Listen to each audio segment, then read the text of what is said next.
I've been asked to talk a little bit about how assessment can be used to support education for sustainable development. I think the key here is not to think too much about education for sustainable development as being something special. Lots of the assessments that already go on at MMU already serve that purpose, and it may just be a question of emphasising different parts of the assessment, reviewing your marking criteria or your assignment briefs to make sure that you're emphasising all the aspects that go into education for sustainable development. Manchester Metropolitan University already has a set of graduate outcomes that encompass a number of ESD elements. For example, the first one, analyse real-world situations critically, can be used to look at a range of issues and include ethical and sustainability issues in the assessment.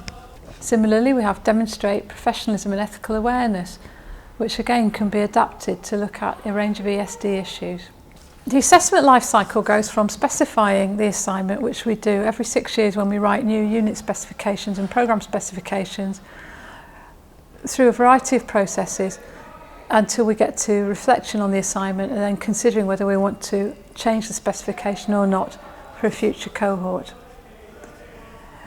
At the moment of specification, then we choose what kind of assessment to use, and this is somewhere where ESD issues might be particularly considered. So if you're using a case study, you might take particular care to include elements of ESD in it, and if you've already got a case study specified in your unit specification, you don't need to make any documentation changes in order to bring more ESD elements into the assessment process.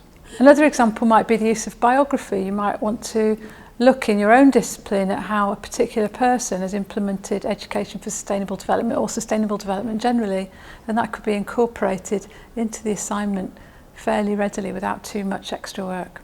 When it comes to the marking, MMU has implemented a set of standard descriptors which help you to write marking criteria based on the graduate outcomes.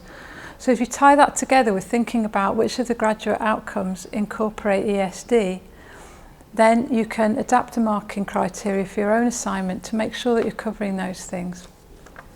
This is what the standard descriptors look like. There is a set for every level, and for each one of the graduate outcomes, you can interpret these according to your discipline and the type of task that you have. For example, Graduate Outcome 7 asks students to be able to articulate their awareness of disciplinary and social contexts in the field. You can use this to ensure that they bring an ESD slant to the assignment. So for example, a really good performance in an assignment at level 3, which is foundation year, might allow students to bring unexpected insights in terms of the social and disciplinary context of the task that you've given them.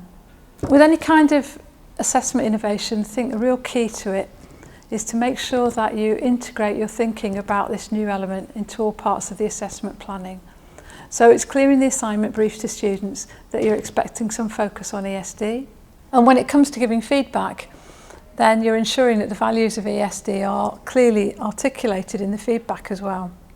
As I said at the beginning, I think the key to doing any kind of assessment development is to start with what you've already got and look around to see what you've already got integrated into your assignment that fits in with the expectations of a curriculum for ESD.